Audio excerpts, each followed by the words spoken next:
I still believed that if I loved a little more each day, our family would hold. For 10 years I had a steady job, a beautiful wife, and a son who called me hero. Then the truth hit.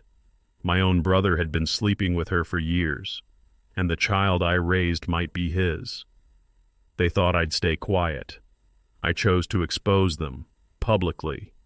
Now he's broke, jobless, and calling me bro, begging for mercy. I grew up in a small 2-story house on the outskirts of Austin, Texas, the kind of place where the cicadas sang so loud in summer you could barely hear the TV. My younger brother Ryan was born 3 years after me, and from the moment he arrived, it was like someone flipped a switch in my mom's brain. Suddenly, everything in the Miller household revolved around him. If Ryan sneezed, Mom brought him soup. If he scraped his knee, she rushed over like he'd been shot. Meanwhile, I learned to make my own sandwiches, do my own laundry, and get myself to school. Dad worked long-haul trucking, so he wasn't around to see the imbalance. I'd be upstairs at my little wooden desk, working on algebra problems, while downstairs, Mom was cutting the crust off Ryan's grilled cheese and pouring his soda into a frosted glass. I could hear them laughing. I could feel the gap between us growing, like a crack in the foundation no one bothered to fix. And I had no idea how wide that crack would become. It wasn't just the little things. It was the message behind them. If Ryan forgot his homework, Mom would drive it to school like she was delivering a VIP package. If I forgot mine, she'd say, "Well, maybe you'll remember next time," and go back to watching her shows. When Ryan spilled juice on the carpet, she'd laugh and grab a towel. When I accidentally knocked over a lamp, she grounded me for a week. In her eyes, Ryan was the golden child, and I was, what, the spare? The backup plan? I stopped asking her for help with school projects because I already knew the answer. Can't you figure it out yourself? You're the older one. Meanwhile, Ryan could bat his big brown eyes and have her gluing construction paper for his science diorama at midnight. Every unfair moment was like a grain of sand piling up inside me, slow and silent. And one day, that pile was going to collapse. At first, Ryan's jabs felt like normal brother stuff, teasing me about my haircut, hiding my sneakers before school. But he didn't stop there.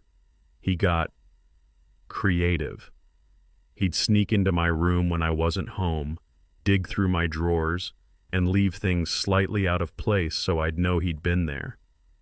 He once found a notebook where I'd scribbled about my crush on a girl in class. The next day at breakfast, he read it out loud like it was open mic night, complete with fake swooning. Mom chuckled. I wanted to sink through the floor. When I confronted him, he leaned in, smiled just enough for me to see the malice, and whispered, "You really should lock your door." We didn't even have locks. That's when I realized Ryan wasn't just annoying. He was studying me, learning what embarrassed me, what made me angry, and filing it away for later use. And his next move would hit harder than I ever imagined. I'd started keeping a diary because there was nowhere else to put the thoughts rattling around in my head. Pages filled with clumsy poems, fears I couldn't say out loud, and dreams about getting out of Austin one day. It was the one place I felt safe. Until the afternoon I came home to find Ryan sitting cross-legged on my bed, flipping through it like a tabloid. He didn't stop when I walked in. He just smirked and kept reading, out loud, every insecurity, every private crush, every stupid hope I'd written. I lunged for it, but he yanked it back and bolted straight to the kitchen. Mom was at the counter slicing peaches. "Listen to this," Ryan laughed, and began reciting my words like they were the punchline to a joke. I stood there shaking, waiting for her to shut him down. Instead, she smiled faintly and said, "Oh, that's just how brothers are." That was the moment I realized she wasn't going to protect me, ever. And without protection, things were only going to get worse. Dad drove long-haul trucking routes, sometimes gone for 2, even 3 weeks at a time. When he was home, he was usually too tired to notice the small battles happening under his own roof. In those stretches when it was just Mom, Ryan, and me, the balance of power was obvious. Ryan had her wrapped around his finger. He didn't even have to try. A sigh from him, and she'd ask what was wrong. A cough, and she'd make soup from scratch. If I so much as hinted I needed something, she'd tell me, "You're independent, Jason. You can handle it." It wasn't a compliment. It was her way of saying my needs didn't matter as much. Over time, Ryan learned to weaponize that favoritism. He could bend the rules, rewrite the story of any argument, and she'd believe him without question. I was living with a referee who'd already decided the winner before the game even started, and Ryan was just warming up. By middle school, Ryan had figured out that Mom's favoritism didn't just protect him at home, it gave him leverage everywhere else. At school, he was the loud one, the funny one, the kid everyone wanted to hang out with, and he used that spotlight like a weapon. He knew I was already catching heat from a few older kids, the ones who thought my glasses and quiet nature made me an easy target. Instead of stepping in like a brother should, Ryan fanned the flames. He'd pull them aside in the hallway and feed them ammunition. "You know he still sleeps with a nightlight?" Or, "Ask him about the time he cried during The Lion King." By lunch, the whole table would be laughing at me, and Ryan would be right there, grinning like the conductor of the humiliation parade.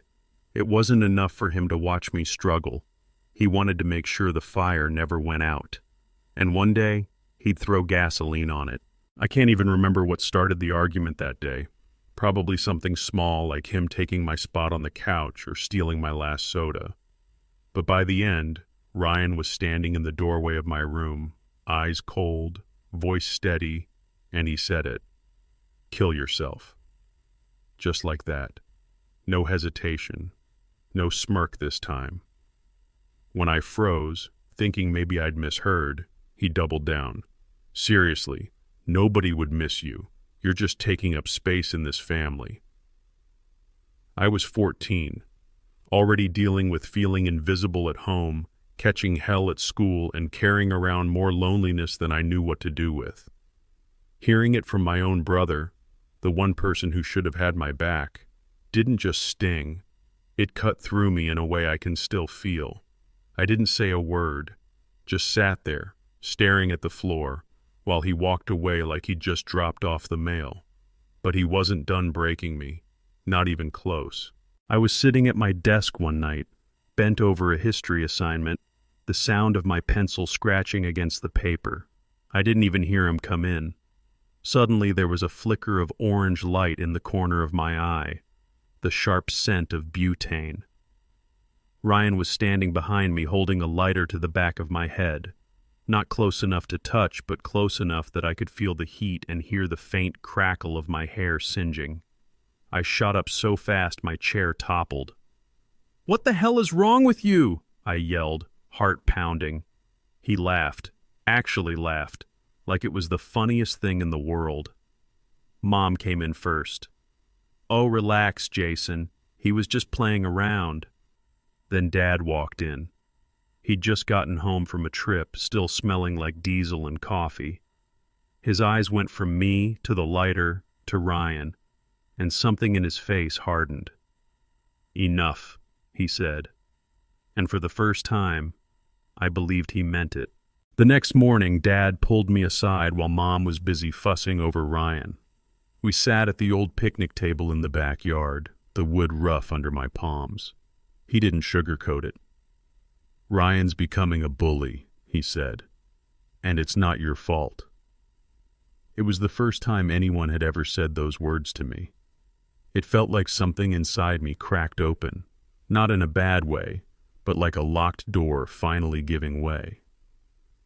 That week, Dad took me to a local MMA gym tucked between a pawn shop and a taco joint. The place smelled like sweat and disinfectant, the walls lined with faded fight posters. At first, I felt out of place. A skinny kid in borrowed gloves, trying to mimic the stance of men built like brick walls. But I kept showing up. Every jab, every kick, every bead of sweat on the mat was a small piece of myself coming back. And soon, Ryan would find out I wasn't the same easy target anymore. 6 months in, I barely recognized the guy staring back at me in the mirror.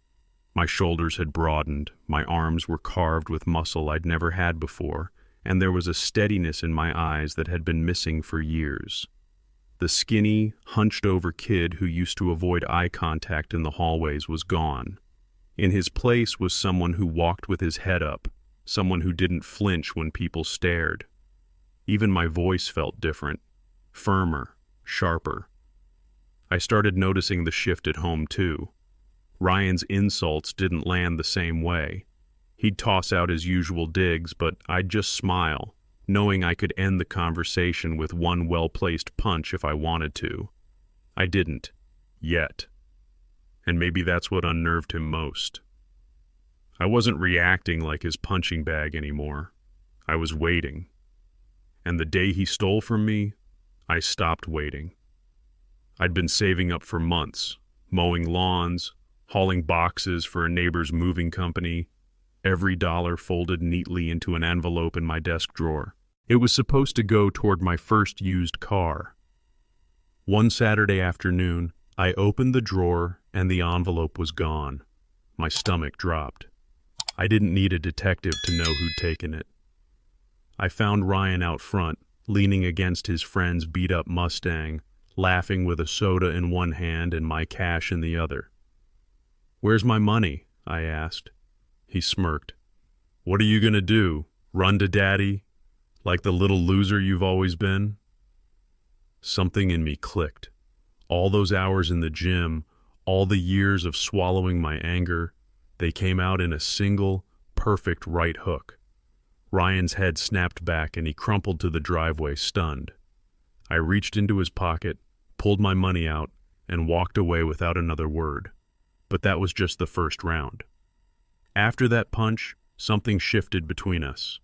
Ryan still tried to throw insults my way, but his voice didn't have the same bite. He kept more distance now, literally. If I walked into the kitchen, he'd find a reason to leave. If I passed him in the hallway, his eyes would flicker away just for a second before he put his smirk back on. It wasn't peace. It was a truce built on fear and pride. We didn't talk unless we had to, and when we did, every word was coated in sarcasm. I could tell he hated the idea that I wasn't afraid of him anymore. But I also knew he was stubborn enough to wait for a chance to get the upper hand again. And I was fine with that, because I was already planning my escape. College would be my way out. I just didn't know yet that it would lead me straight into the person who would change everything and break me in a way Ryan never could. Leaving for college felt like stepping out of a storm into sunlight. I got into a state school in San Marcos, just far enough from Austin to feel like a fresh start. My dorm was small, the mattress felt like cardboard, but it was mine. No Ryan, no constant tension, no one rifling through my stuff. That's where I met Emily. It was at a frat party I almost skipped. I was never the party guy. But she was there, leaning against the kitchen counter, a red Solo cup in her hand, laughing at something I didn't hear. She had this way of looking right at you, like you were the only person in the room. We started talking about music, then books, then somehow about our childhoods. Hers sounded like something from a Hallmark movie. Mine didn't. But she listened, really listened, like it mattered. By the end of the night, I walked her back to her apartment, and when she smiled at me at the door, I felt something I hadn't in years. Safe. I had no idea that same smile would one day gut me. Emily and I clicked fast. Within weeks, we were spending more time together than apart. Studying in the library, grabbing late-night tacos, binging shows on her battered couch. She had this easy laugh that made every bad day feel lighter, and for the first time in my life, I felt like I wasn't walking through it alone. By junior year, we were living off campus together in a cramped apartment above a coffee shop. The place smelled like espresso 24/7, but we didn't care. We talked about the future like it was something we could build brick by brick. Careers, a house, maybe a kid or two. The summer before graduation, Emily found out she was pregnant. Coming from a religious family, she wanted to do things the right way. I didn't even hesitate. I bought a modest ring, proposed in the park where we'd had our first picnic, and 2 months later, we were married in a small church with both families watching. It felt perfect, like I'd finally beaten the odds. But perfection has a way of cracking when you least expect it. We settled into a modest 2-bedroom house on the outskirts of Austin, a quiet street where the loudest noise was the mail truck rattling past in the afternoons. The front yard had a patchy lawn I kept promising to fix, and the back had just enough space for a barbecue grill and a plastic kiddie pool for Ethan when he was old enough. I worked a steady office job downtown. Emily stayed home at first, then picked up part-time work at a marketing firm. Our days fell into a rhythm, me up early with coffee, her getting Ethan ready for preschool, evenings spent on the couch watching whatever was on Netflix. Weekends were for grocery runs, park visits, and the occasional trip to my parents' place for Sunday dinner. It wasn't exciting, but I didn't need excitement. I needed stability, and for the first time, I thought I had it. I didn't notice the small cracks forming, cracks that Ryan would one day pry wide open. It started so subtly I almost didn't notice. Emily would drift off mid-conversation, her eyes glazing over like her mind was somewhere else entirely. I'd ask, "You okay?" And she'd snap back with a quick smile, too quick, and say she was just tired from work. She began taking her phone everywhere, even into the bathroom. If I joked about it, she'd get defensive, accusing me of being paranoid. Our physical closeness faded too. Hugs felt perfunctory, kisses turned into quick pecks, and when I tried to be affectionate, there was a tension in her shoulders, like she was waiting for it to be over. At first, I told myself this was just what marriage looked like after a few years and a kid. Everyone says the honeymoon phase doesn't last forever, right? But some part of me knew this wasn't just the natural ebb and flow of marriage. It felt deliberate, and soon I'd see exactly why. It was like her phone had become an extension of her hand.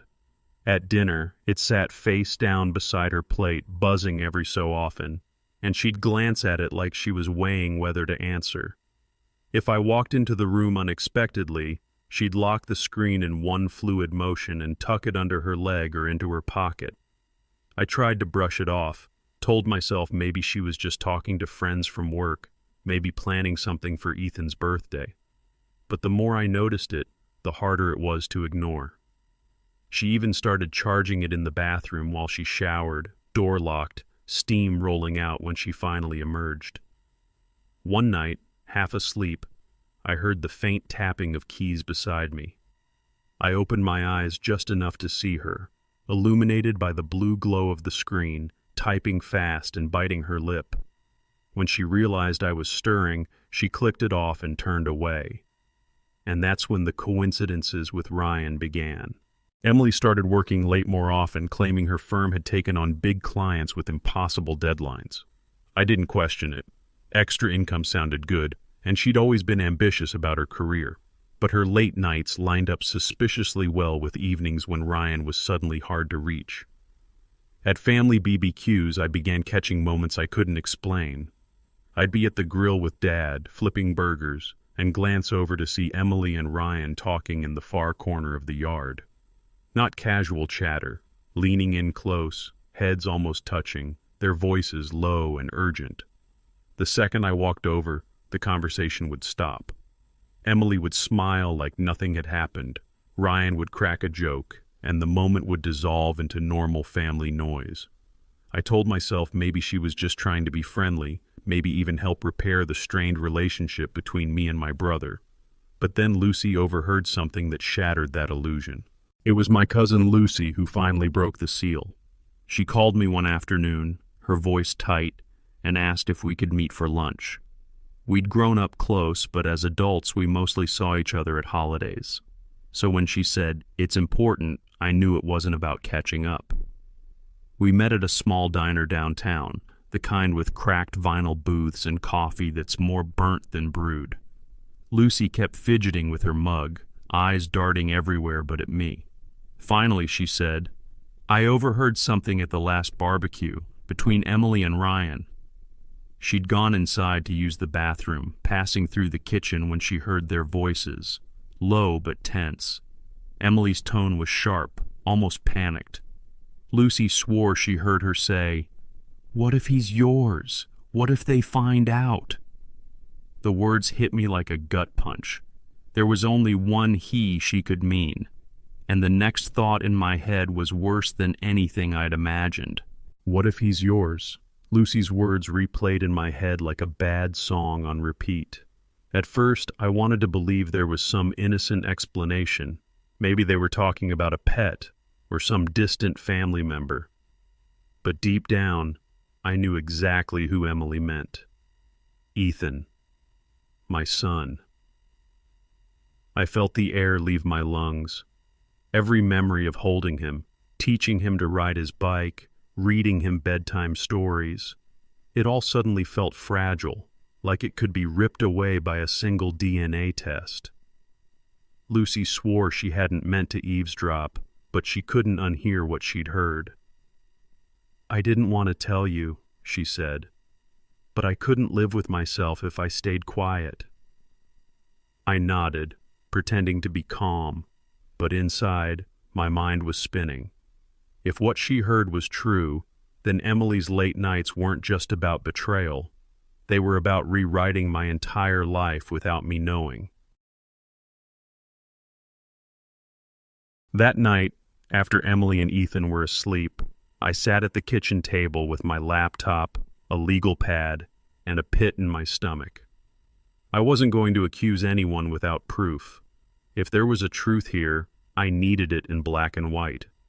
I started with our bank statements, pages of transactions I'd never bothered to scrutinize before. Hotel charges in Dallas and San Antonio on nights Emily claimed to be working late. Uber receipts that didn't match her supposed office location. Next were her phone records. The logs didn't show messages, but they showed timestamps, long calls and text bursts to Ryan's number, some starting after midnight. I even checked our shared credit card. Dinner charges for two at restaurants I'd never been to. On weekends I'd been home alone with Ethan. Each piece was a crack in the wall, and I could feel it getting ready to collapse. I just needed one more push. Once I knew what to look for, the pattern was impossible to miss. The hotel stays lined it up with weekends when Ryan had gone camping with friends or visiting college buddies. The phone calls spiked right before holidays, right after family gatherings, and, worst of all, around Ethan's birthday every single year. It wasn't random. This wasn't a slip-up or some one-time lapse in judgment. This was a long-term operation, woven into the fabric of our lives so seamlessly that I'd never questioned it. Going back through 5 years of records felt like watching my own life on a time lapse. Only now I could see the rot spreading underneath. Every anniversary gift, every vacation photo with all of us smiling, it was like there was a shadow version of my family running parallel to mine, and I'd been the only one who didn't know. By the time I closed my laptop, my hands were shaking. I didn't just want answers anymore. I wanted a plan. Mark Davis had been my best friend since high school, the kind of guy who'd stayed out of the family drama but always had my back. Conveniently, he was also a lawyer. When I called and told him I needed to meet, he didn't ask why, just told me to come by his office after hours. I laid everything out, the hotel receipts, the phone logs, Lucy's account of what she heard. Mark listened without interrupting, his jaw tightening as the pile of evidence grew. "You're going to need a family law specialist," he finally said. someone who knows how to handle high-conflict divorces and how to protect your assets before this blows up. The next day, I was in a conference room with a divorce attorney who didn't flinch at my story. We filed for a court-ordered paternity test, opened a separate bank account, canceled joint credit cards, and started building a custody and property case. I wasn't going to give Emily or Ryan the chance to blindside me. The next move would be mine, and it would hit hard. I waited until Friday night when Ethan was at a sleepover. Emily was curled up on the couch, scrolling her phone, the TV murmuring in the background. I stood in the doorway for a moment, steadying my breathing, the folder heavy in my hands. "We need to talk," I said. Something in my tone made her glance up. I saw the flicker in her eyes, recognition that this wasn't going to be a casual conversation. I sat across from her, opened the folder, and began sliding papers across the coffee table one by one. Bank statements with hotel charges, credit card bills from restaurants we'd never been to together, phone records with midnight calls to Ryan. At first, she kept her face neutral, scanning each page like she was trying to find a loophole. Then her jaw tightened, and I saw the color drain from her cheeks. I didn't raise my voice. I didn't accuse. I just said, "Explain this." And for a moment, the silence was louder than any answer she could have given. Her first move was denial. "These don't prove anything," she said, her voice low but shaky. "You're reading into it. You're paranoid." When I didn't respond, she shifted to blame. "You're always working late, Jason. Always focused on your job, your hobbies, anything but me. When was the last time you actually noticed I was unhappy?" Her tone sharpened, as if my lack of attention somehow justified what I was seeing in black and white. I let her talk, watching her eyes flicker between anger and panic. Finally, something in her posture sagged. She looked down at her hands, twisting her wedding ring, and said quietly, "It wasn't supposed to happen like this." There it was. Not a mistake, not a misunderstanding. Confirmation. I leaned forward. "How long?" She hesitated, then met my eyes. "Years." The word felt like a knife in my chest, and I knew the next step wasn't just about ending our marriage, it was about proving Ethan's truth. I reached into the folder again, this time pulling out a crisp stack of documents and placing them on the coffee table between us. She frowned. "What's this?" "Divorce papers," I said. "You've been served."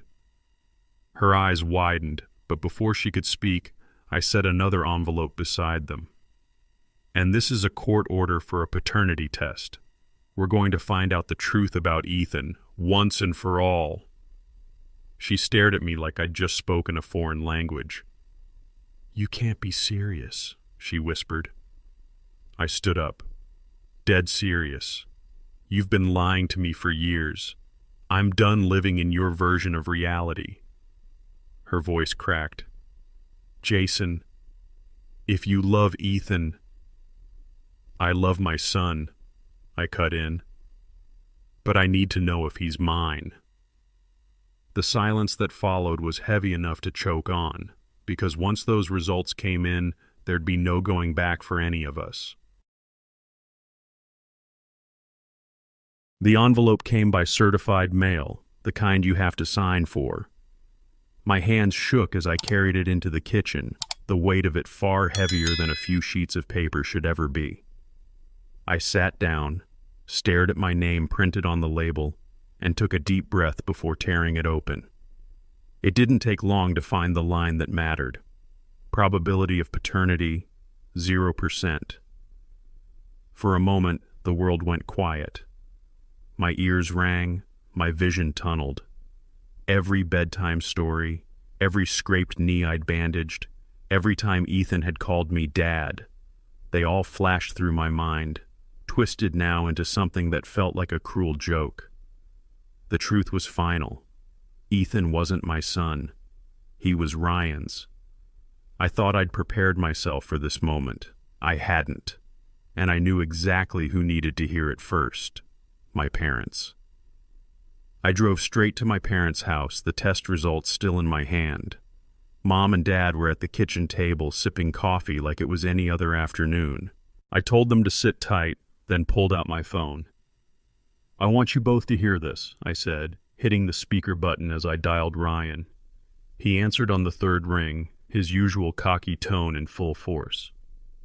"What's up, big bro?" I didn't waste time.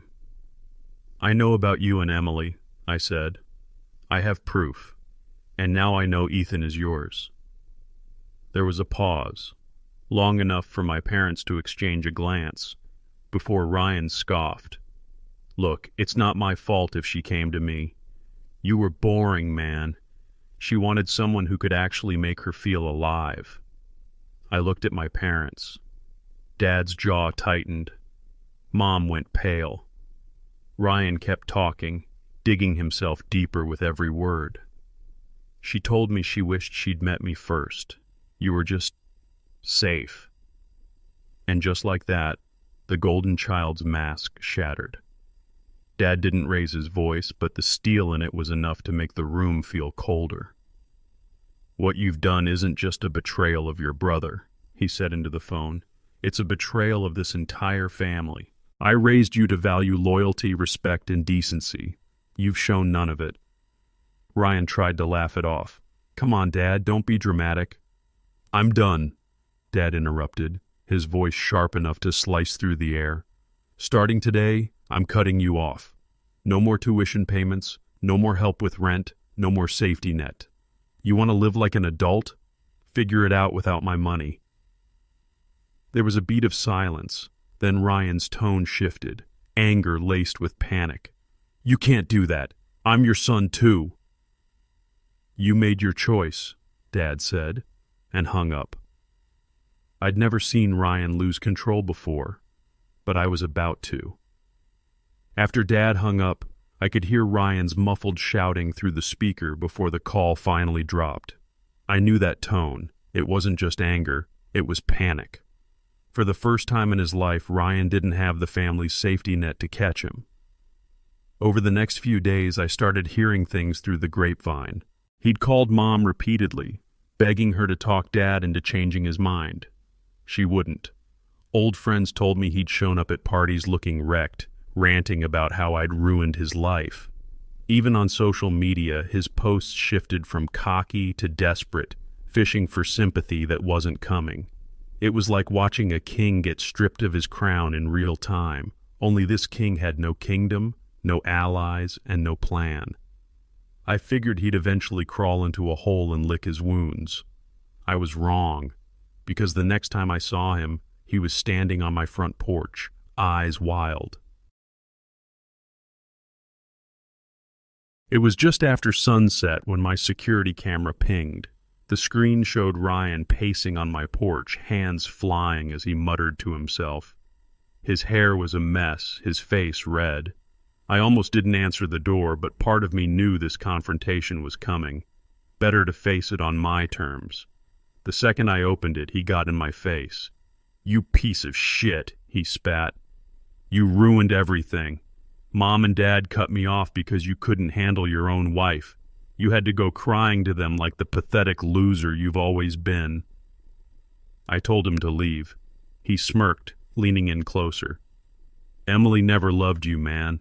She told me you were boring in bed, that you had no idea how to make her happy. She only stayed because you were the safe choice." Every word was designed to cut deeper than the last, and then he twisted the knife. "And that kid you've been raising, he calls me Dad now." My hands clenched before I even realized it. The moment he said it, something in me snapped. Years of swallowed rage surged up all at once. He lunged first, shoving me hard in the chest. Instinct kicked in. Every drill, every sparring match at the MMA gym. I sidestepped his swing, landed a clean jab to his jaw, and followed with a hook that sent him stumbling into the porch railing.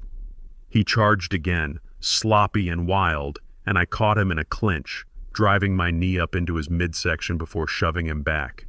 "Get off my property," I said, breathing steady. Blood ran from his nose, his eyes glassy with shock and fury. "I'm calling the cops," he wheezed. "You assaulted me for no reason." 2 days later, the police showed up, until I handed them my security footage. The video showed him arriving uninvited, threatening me, throwing the first shove. Clear self-defense, case closed. But the fallout in our family was just getting started. The night after the police left, my phone rang. It was Mom. For a second, I considered letting it go to voicemail, but something in me wanted to hear what she had to say. Her voice was shaky. "Jason, I'm so sorry." It caught me off guard. In my whole life, I couldn't remember her apologizing to me for anything, especially when it came to Ryan. "I never saw it before," she said. "I thought I was protecting him, but I was enabling him. I created a monster, and I let him hurt you over and over. I should have stopped it years ago." I didn't say much, just listened. I could hear the guilt in her breathing, the pauses between words. Part of me wanted to tell her it was too late, but another part knew this was the first real crack in her armor. "I can't fix the past," she said, "but I'm not choosing him over you anymore." And with that, the divorce became more than just ending a marriage. It was the start of rewriting my place in this family. Once the paperwork was filed, things moved faster than I expected.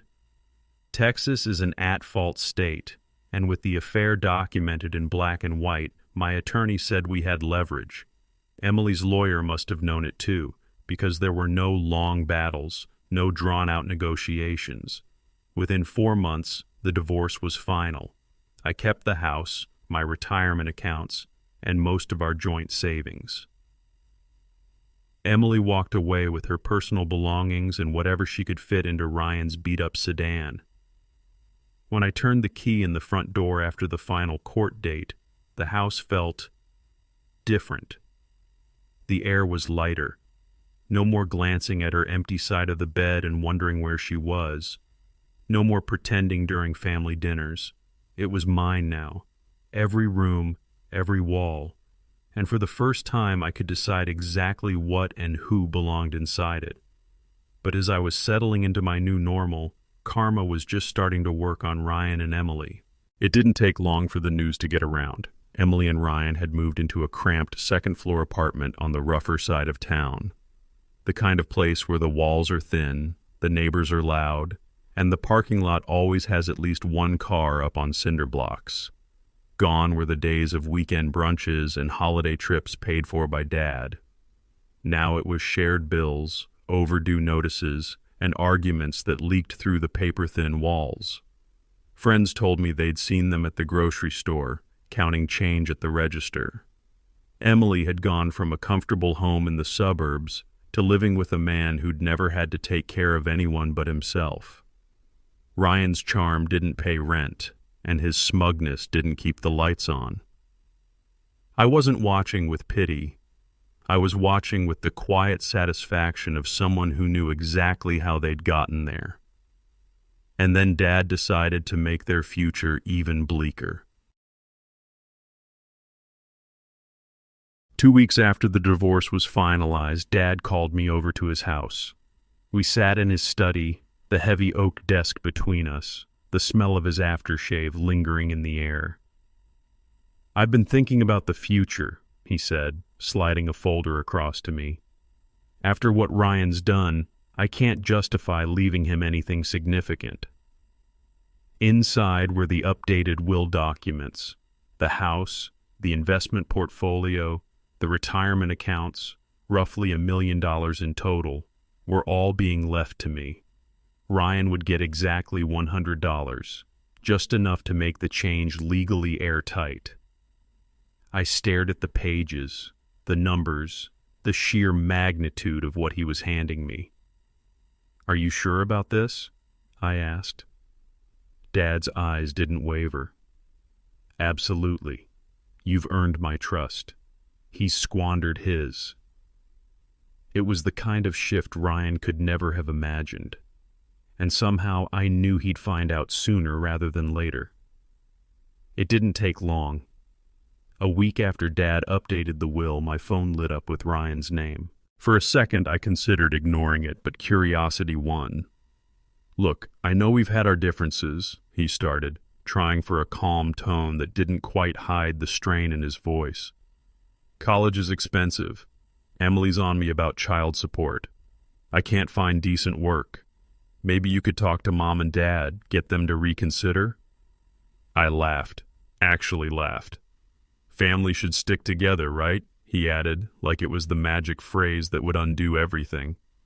"Funny," I said, "coming from the guy who stuck with my wife instead." His voice sharpened. "It was a mistake. You can't hold this against me forever."